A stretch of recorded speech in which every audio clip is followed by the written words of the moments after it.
With more and more games requiring an Xbox Live Gold subscription like Fortnite for example, a slow internet connection can really affect your game performance. In this video, I'm going to show you how to check the internet speed coming into your Xbox, and also some things you can do to change the data speeds or get a better Wi-Fi connection. At a minimum, your Xbox is probably going to be connected to your cable Wi-Fi router. But there are some other devices you can use to perhaps get a better connection. None of them are guaranteed to get you the fastest speed except for one, and that's using a wired Ethernet connection directly into your router.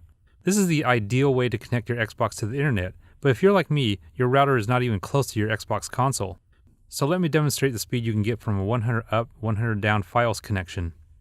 It was quite amazing when I first upgraded my speeds, and you can see that I'm getting pretty close to the maximum data rates for my internet plan. But a wired internet connection isn't an option for me, and probably not for you either. So Wi-Fi is the most common way to connect on the Xbox.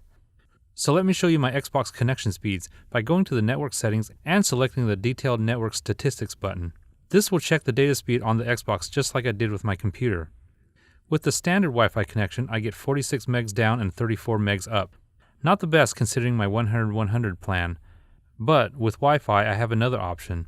My router has a 2.4 GHz signal which I'm connected to now, as well as a faster 5 GHz signal. To change the connection on the Xbox to 5G, go to Setup Wireless Network and then find your router name in the list. Usually it's the same name as your 2.4 GHz connection, except this connection will have the letters 5G at the end. And this connection will also have the same password as the 2.4 GHz signal. So I'll check the connection speed again by selecting the Detailed Network Statistics button. When it's done, you can see that the 5G speeds are much higher at 82 megs down and 66 up. This is way higher than the 2.4 GHz connection. The only con about using 5G is that signal strength suffers, but most of the time that won't affect your gaming. However, if your signal strength and speed is really bad where your Xbox is located, you can use a Wi-Fi extender or repeater like this one.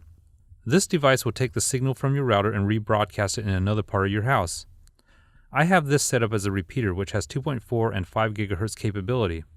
So I'm going back to the network settings and connect to the repeater which I've set up with the same password as my main router just for ease. How you set this up is going to be different with various repeaters, but it's fairly easy to do with the included instructions. I tested the speed several times using the repeater and the results were much lower than using the main router. I was consistently only getting about 8 megs download and almost 2 megs up. This is really bad even though I have 100% signal strength from the repeater. So in my house, this device definitely isn't going to work for me. But this repeater has another option which I can use with an Ethernet cable. It's still going to be using the Wi-Fi signal from the main router, but I can connect this repeater to the back of the Xbox with an Ethernet cable. In the middle of the screen you can see that I'm now using a wired connection even though it's going through the repeater. Using this method I can see that it's better than using the wireless option on the repeater with 26 megs down and 8 megs up. It's not that good, but it might be an option if you want a stable connection for surfing the web or streaming a movie.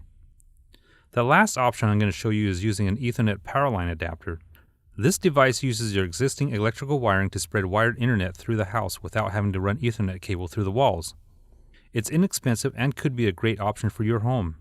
This time I'll connect this to my computer for the speed test just to change up my shots a bit to make it a little more interesting.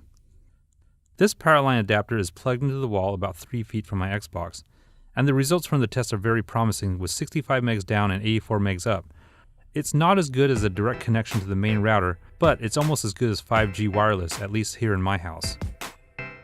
And as a disclaimer, when using any of these internet options, results will be different in every house depending on age and condition of the in-wall electrical wiring in your home, the distance of your device from your router, the distance from the repeater, and whether you have any solid obstacles between your router and devices. So if you're having internet speed or connectivity issues on your Xbox, it's worth looking into one of these alternatives I've shown here. Please give me a thumbs up if you found this video helpful and hit that subscribe button for more videos like this.